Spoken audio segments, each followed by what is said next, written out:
table management in the back there. Yeah, that's the focus for 2025. And you should see right here in front of me to the left. Here, it's even worse, actually. Nice, sounds good. What's up? Hey, Manny, what up, Manny? I was just talking to Manny in the Discord DMs. What's up, Colin? Good to see you here as well, family. Someone says, Miles, are you playing basketball later today? You resemble 2017 Steph Curry when you're out there on the court. Yeah, I am. I'm not sure. I'm not sure I read that comment. Yeah, I'm not sure. I'm not sure that was a real comment, Miles. Thanks for asking. Who is that? David. David. Thanks. Smith, my first something like that. $787 on inventory today after watching you for a week or two. Should I wait for the deal to sell or just continue to dive in? I'm feeling fearless. So we don't want you necessarily racking up a whole bunch of expenses before you have that proof of concept. I would recommend listen to that stuff FBM as soon as possible. Get it rolling, get it pumping, and then just iterate on that. Look through the competitive sellers of those first couple products. Bound to find some more interesting stuff there. Look deeper into those brands. Look into if they have variations or not. And kind of just continue to iterate and expound on those first couple wins. But good stuff. It also depends on how much capital you have too, right? If you have a bunch of capital and you've only spent $787, then as long as you continue to spread that over like multiple products, then, I say keep going. Yeah. Definitely depend on that. It's like, if you have a bunch of eBay experience, maybe some sneaker reselling experience, right? That reselling works, but which it sounds like, you're really confident does based on your comment and everything. So yeah, that sounds like a great idea. Sold over just over $1,000. Nice, congrats. It's a great start right there, Lauren. Awesome, very good. Yeah, I've been seeing I recognize you, Lauren. I've been seeing that profile pic showing up to streams, asking good questions. Now it's paying off. That's awesome. We need more of y'all bragging on yourselves too. We got Maria in the cut too. I think Maria's done about $7,000 her first month. She's one of my nice. Congrats. Yep, very good. Noti resellers. Yes, exactly. So since about April, it's been like that, along with a couple other brands, David. Yeah. So Nike, you are unable to ungate if you're a beginner seller right now. Yeah. But the beauty of the situation is there are thousands, if not tens of thousands of other brands that new sellers can sell right off the bat. So at the end of the day, it's a loss, but it's not the end of the world. Yep, and there's been lots of great success stories since a couple of the big clothing brands got locked off. So don't think that you can't find success. There's a couple I can think of. Did like 30-40K in December, started this year. Another girl did 20K in her first month without any of those brands, that kind of stuff. There's still plenty of opportunity. What up? Armand did 1.8 million for the year. Yeah, Armand, that's sick. Congrats. Monster. Let's go. Yeah, man. Armand he's come to almost every stream. I feel like he's been on every Money Monday for sure. Yeah, he typically, and now see, he might not even be there for the bulk of the show, but he might hit you before. He always makes sure his presence is felt, that he's taking up space in the Amazon community. As is a good idea for most sellers to take up space in the Amazon community.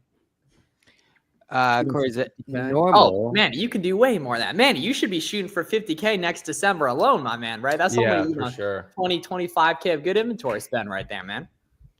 Damn, someone just gave me $1.20 tip for my free course. That's love right there. So Dan had a good question. He said, is it normal to ask your supplier for their supplier's invoice? I think that's something you don't ask for right away. What do you think?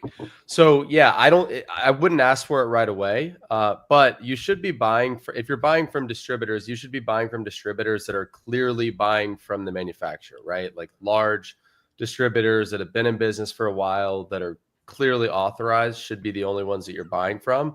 But in general, I would ask for that maybe after 1 or 2 orders with them. In fact, I did this recently. I was kind of afraid to ask for it on the first purchase order, but after the 3rd order, I said, hey, are you guys willing and able to provide an invoice from the manufacturer if I need it, right? And then at that point, it's your choice to decide if you would want to work with them, whether they say yes or no. And the other thing is, if they know and are comfortable with you selling on Amazon, a lot of times if you submit that Amazon letter of whatever you need requiring the documents, they will kind of use that and kind of facilitate the conversation from there. Yeah, basically you're saying if you can prove to them that Amazon needs that. And like some of my suppliers have said that too. It's like, well, listen, if it comes down to like you needing that documentation or you no longer buying from us, then like, yes, we'll do what we can to work with you. Right. So sometimes, they want to see that from Amazon stating that they need. Because that's what I do. I have no problem with providing extra documentation, but I just ask that they submit any sort of like Amazon asking or like a notification. This is a major W name here, John Grimm. Right, that's my type of guy right there. Your parents have really good naming skills. Yeah. Maria said thank you for your video about taxes, Warner. Warner, did you just do a video with Chris Potter? Yeah, for sure. Yeah, nice. glad it was helpful, Maria. Yeah, there's I know is the Buy Box Bandits app up yet too?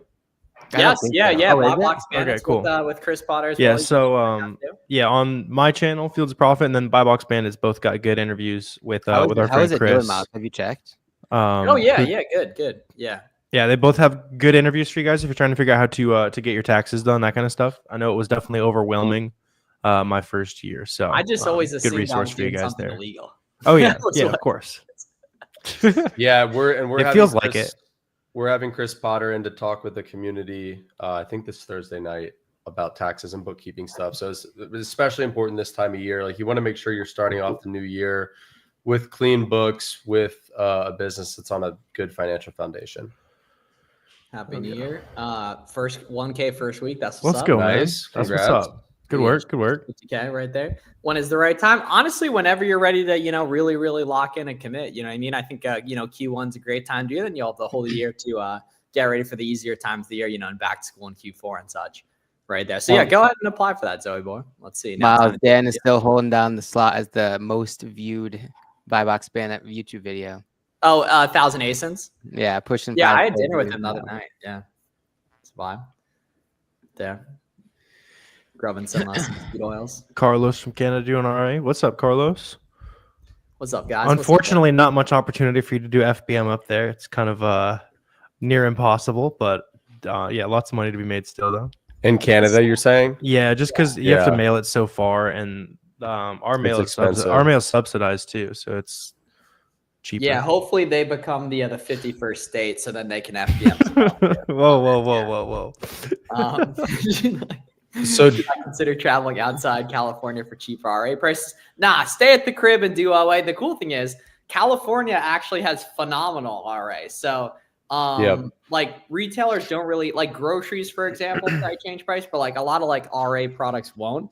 And you'll get more buy box share, and there's just way more stores in California as well too.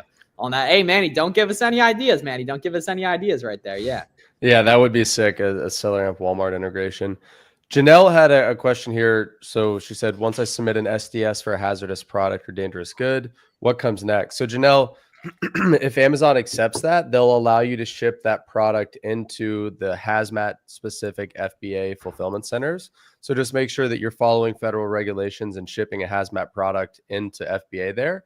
But you'll be able to sell that product FBA. So that is something that we've done a bunch of times in the past. And this is a more advanced tactic, but if you find a product that is hazmat that doesn't have an SDS, if you submit that SDS, then you can become eligible to sell at FBA. And if you're the first seller to sell at FBA, it'll sell probably a lot better than it's currently selling, and even at a premium price. So that can be a really good kind of competitive advantage there. I don't know if a distributor is authorized. I mean, there's not really a list of authorized distributors for every brand. What you really want to be doing is buying from either the brand or someone buying from the brand, right? And so that's usually just a part of the conversation. Hey, are you guys buying directly from the brand or manufacturer? And if they don't clarify that, then it's likely a supplier that you want to be avoiding. Yeah, and listen, the easiest way to verify if a distributor is authorized is call the manufacturer and say, hey, is XYZ distributor it's a distributor of yours, right? And right away they'll be able to say, yes, that's one of our authorized distributors, or they'll say, no, we've never heard of them. Corey, you should make a video called want to switch from online arbitrage to wholesale in 2025, do this. Yeah, and I mean, I've talked about that at length too, how to identify your existing, basically the brands that you're selling within your OA business, and leveraging those brands to open wholesale accounts with those brands or with distributors that carry those brands. So I'm going to be doing more on that for sure. Yeah, the stuff you see around the house too, you know what I mean? Like household stuff you use, it'll have sometimes like information on there as well, and that could be a good. Yeah, check your labels of every product you use, consume throughout the day. A lot of them will have a distributor that they're buying from, or a manufacturer, whatever the case may be. How can I Here we go. confirm This I'm is good. authorized to sell a product before Yeah. purchasing it? Do I mean, it's always good to like test list a product before to make sure that you can sell it, to make sure it's not restricted. Sometimes you can sell the brand, but not a product within that particular brand. So you just want to make sure that, plug the ASIN into Boxum, make sure you can list it, all good, and then you'll be good to go. But the key is that 99.9% of the time you're selling listings that you can see other people selling, and 99% of the time when they're selling it, you can go ahead and either sell it immediately, right, or apply to sell it right there too. The quick litmus test, Janelle, is just search the brand name on Amazon and then use like SellerAmp QVS, or just open up a couple of the listings and you'll see like one seller, or you'll see 5 sellers, 9 sellers, 12 sellers, that kind of thing. If you start seeing a lot of 5+ sellers on a lot of listings, it's probably safe to sell. Yeah, that's kind of like the counterintuitive thing about this is you want existing competition. You want to see other sellers selling a brand or selling a listing, because by them selling it, they basically have validated it for you, right? They wouldn't be selling it if it wasn't profitable. Yep. Got you, Xavier. Appreciate you, man. What up, Luca? Luca, how was your December? How was your December? Did you hit the goal? Yeah. What's up, Luca? Where do you find suppliers that directly sell from the brand? A lot of times you can just contact the brand, and if you're reaching out to a really big brand, they're going to say, sure, do you want to buy, do you want to commit to 10 semis every week or something crazy, right? And then you'll be like, oh, maybe not. Who can we buy from? And then they'll probably give you a name. And that's if it's like a really big brand. Smaller brands tends to be a little bit more convincing, kind of offer value. It's more like a partnership than it is just like buying wholesale. Yep. Yeah, Wes, and a lot of the time, like Warner said, you can just call the brand and ask them who their distributor are in your area. And sometimes it's that easy and they'll just connect you with them. So that's a tip as well.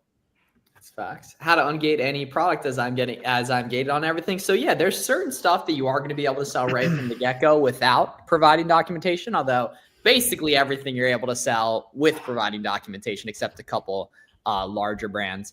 Right there. So go plug in 32 Degrees, go plug in Athletic Works, go plug in Stafford. And after you hit request or apply to sell, request approval, those are going to let you list immediately, right?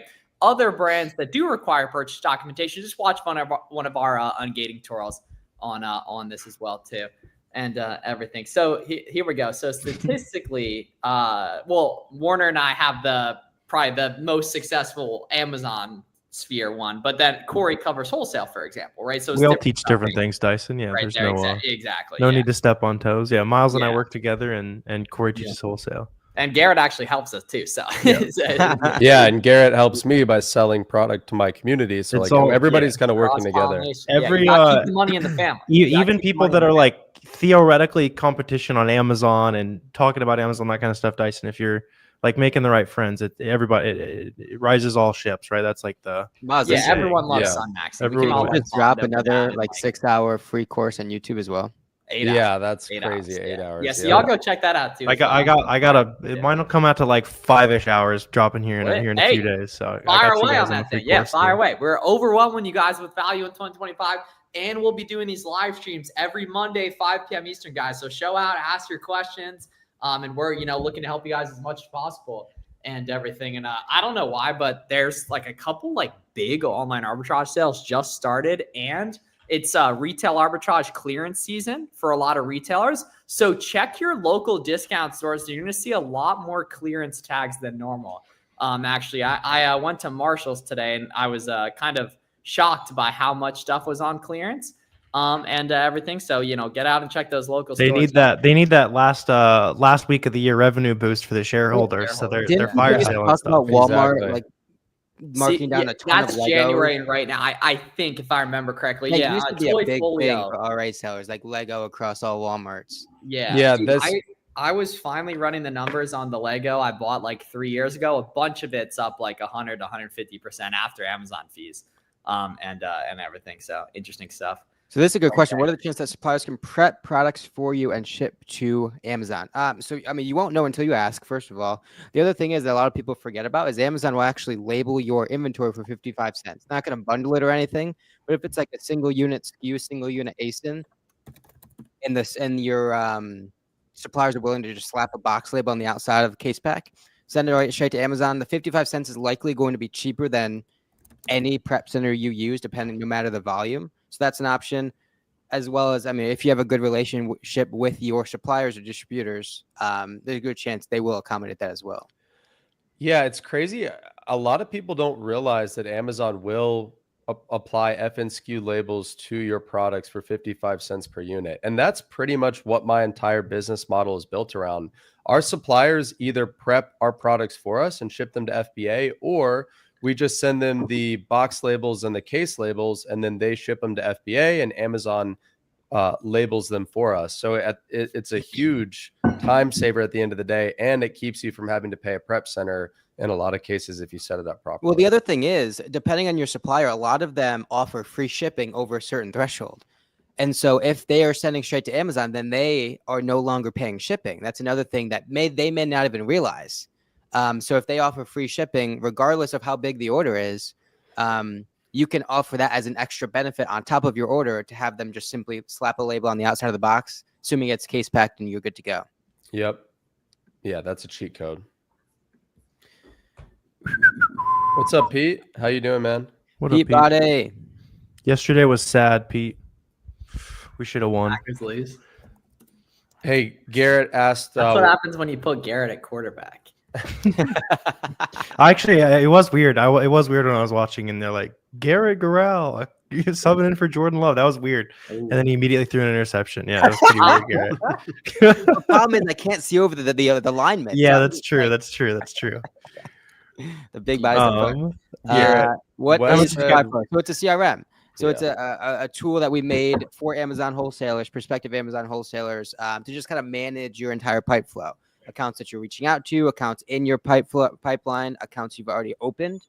So it's an easy way to reach out to email or supplier sales reps, communicate with them, receive catalogs, work inside those catalogs, and do kind of everything regarding communication with all your companies and sales reps inside one tool. So check it out. Yep. I was a little short, Luca. I did like 250K trailing 30 rev, but higher margins than most Q4s and doing less close this year. So it wasn't as insane trying to de-risk a lot of that. Yeah. Natalie earlier asked, she said, what's the best prep center? So Natalie, there's not like a specific one I want to recommend, but Google our friend Chris Grant. He has a really good blog post on everything about prep centers, as well as a list of recommended ones. Just Google Clear the Shelf Prep Center, and that'll come up. It'll be the first result. It's a really good resource if you're looking for a prep center. 5507 West Prep Center TBD. Yeah. Will be up and coming. Inbound. Is it 5507 or 5570? I forget. 5507 is the current company. Yeah. That's our good friend Joe. He is inevitably at one point gonna open a prep center. Oh, he would love that, man. Like leading the troops into battle to prep everything every day. Yeah. Yeah. He's a legend. So you don't need to worry about VAT, Nathalie. Yeah, you'll that is for the UK. Yeah. So Thank you're God good. for You that. need to worry God about bless it. America, baby. It does seem like a big headache to deal with. So sorry to any of you Yeah. UK sellers. Cheap Seems to like a breathe huge without the pain. battle wounds. Yeah, does he how have much like a scar on his face or something? Something like that. How much did you guys have when you started? None of us really had a ton of money. Like I had $1,500 or so. Yeah, a couple $1,000 basically. Just kind of snowball on that. And you're asking how long it'd take to do $1 million. So for me, it took a little over 2 years to sell my first $1 million, starting with $1,500. Could probably do it a lot faster, obviously, if you have more money. And now there's way more good free resources for you to learn from. So it shouldn't really take that long if you're kind of taking things seriously. But that's pretty realistic for a lot of people, is 1 to 2 years. Yeah. So- you get lucky during Q4, then you hit the next one significantly harder. You get lucky during back to school, or you start to see some proof of concept back to school and you go harder. Arbitrage is over for us, like new sellers. Yeah, no one sells products on Amazon. Definitely not. 60% of products sold on Amazon do not come from third-party sellers. They actually do. Arbitrage is alive and well, my friend. Yeah. Dan- Arbitrage is not going anywhere. Dan's talking smack. vibes, Dan. Good vibes. Wait, so let's see. There was one that I was going to address. Where did it go? Is it a red flag if the distributor Yes, website yeah. FAQ talks about Amazon and how they ship? So I would say probably a year and a half ago, it's probably more of a red flag than now. I would say it's probably more accommodating, and companies are kind of coming out of the woodworks and being aware of the Amazon platform. I would say it's probably more of a red flag a couple of years ago. What would you say, Corey? So I would actually argue the opposite, in the sense that, like, if it's basically a supplier is advertising the fact that they cater to Amazon sellers, then chances are they're just middlemen that, they're getting the product at closeout. They're not probably getting the product directly from the brand. But what Garrett's saying is, like, the fact that suppliers are willing to ship to Amazon is more prevalent today than it was a year or two ago, because a lot of suppliers are realizing that that's where a lot of the money is going, is to Amazon. So again, to kind of like clarify there, the fact, if they're like marketing themselves to Amazon sellers from the supplier front, then yeah, I think that's a big red flag. But the fact that they ship to Amazon, like a lot of legit suppliers do that these days. What about taxes? Do you have any tax? We all do. Yeah. I mean, outsourcing. We don't know enough about taxes to do it ourselves. Watch Warner's video with Chris Potter that he posted last week. Yeah, we went into a ton of detail. That's probably my favorite one yet. So if taxes are confusing, they should be. We break down a lot of that stuff there, and then you'll want to get a local CPA. That is if you try to do it yourself the first year, you'll learn very quickly that it is worth it to pay somebody else to do that work. Yeah, and ideally one that has e-com experience. Right. Yeah. You don't, especially if you're a newer seller, you don't want to go through your first tax season as an Amazon seller with a new accountant that also is learning Amazon and e-commerce and the whole e-commerce, like the third-party marketplace platform. So do your due diligence, put in the extra work, find a CPA that is aware and knowledgeable with e-commerce platforms. You'll be fine. Chris Potter, I completed your course. It's the greatest course that exists. Plus, thank you for uploading on YouTube for free. Yeah, I got you. We put together a lot of info that a lot of people charge a lot of money for, and we upload it for free. It's 8 hours. You should go check it out. Anyone watching this here? Did you pay for mentorship? Nah, we just made friends with each other on social media, honestly. And that like made it like super, super fun and significantly easier too, as well. Yeah. DGH is asking a good question. You probably made some FBM profit and trying to switch the listing to FBA. So yeah, you can zero out the quantity. I would leave some if you're still making FBM sales. There's no reason not to keep making some sales while the FBA is checking in. So zero it out, leave a couple units left if you're still making sales, and then you'll make a new SKU. So you'll make a new listing to send to FBA. Yeah, that's a good point. That's a lot of people. That's something a lot of people forget about. Is you can have two simultaneous listings, offers on a particular ASIN, FBA and FBM. So if it's something you have like an evergreen stock of, why not mess around with one FBM listing, one FBA? And be able to attack it from both sides. Big facts. I bought 10 Yogi teas from Target and submit the same document for grocery. I've been denied 4 times. It's completely normal. Keep submitting. Add in more purchase information, the shipping email, delivery email, picture of the product. You'll get approved. Trust me. Yep. And then combine everything into a single PDF too. I've seen that helping a lot of people get stuff pushed through. Yeah, I've seen it's one file for ungating. I've noticed for like all inauthentics or CSMs, that stuff, separating into each step is better for whatever reason. At least from what I've been doing. Yep. Yeah, guys, we'll be on for a couple more minutes. I'm gonna go do my best. They've been saying it's a mix between 2017 Steph Curry. And, define Miles. Who are we talking about? Tabloids. The tabloids. Right. Like the reporters at the gym. Smith himself, Max Kellerman. Some TikTokers as well. The TikTok basketball. Does Max Kellerman still like do anything? I haven't heard that name in forever. Max Kellerman, they probably moved him somewhere else, like to save. Well, he used to be on First Take, I think. Yeah. Oh, he's a boxing commentator. Yeah, let us know if you guys have any more Amazon questions we can help out with here. Last Money Monday of 2024. Appreciate all y'all that have been tuning in for a lot of the Money Mondays here as well. How often do you guys get reviews on your seller account? You got 3 after 400 orders. That's pretty typical, Wes. Really? Yeah. I'd say it's like 1 in 100. Yeah, one every. And that's if you're asking for it. It's like one every 100, 1 to 200. You'll get a review. So that's pretty right. For whatever reason, clothing I feel like gets reviewed way less. Interesting. I guess. Interesting. I haven't noticed that. Yeah. I mean, I don't do any. I guess most of the clothing, feedback. no. Now I'm thinking, most of the people that left feedback is not on clothing, but I still sell a good amount of clothes. Max Devon. Oh, underrated cleaning service, by the way. In case anyone's looking for that. Actually, dude, I had these boxes that were in my crib for over a year, and when I came back, they weren't there anymore. It's funny. What up, Matthew? What's up, Matthew? 10x your Amazon account. Yeah. CWR? Something like that. They're a distributor. So yeah, that's how some distributors will operate. They'll require you to become an authorized dealer for some of the brands that they carry before they'll agree to sell to you. And that's just them being a good distributor, making sure the supply chain's solid. But yeah, we were able to get authorized for a couple of the brands that they carry through them. Yeah. Matthew, how'd Q4 go for you guys? Yeah, I know he does a lot of arts and crafts. I know the the craft glue. I actually have some at the crib. My fiance does some scrapbooking and stuff. She uses she uses your glue, Matthew. What's up? Have you gotten used to saying that yet? It's still weird. Yeah, still weird. Yeah, that's true. Cool. All right, sweet. Appreciate everyone's tapping in. Last question, Core. Oh, we got a last question for Core. Yeah, make it quick. Of course.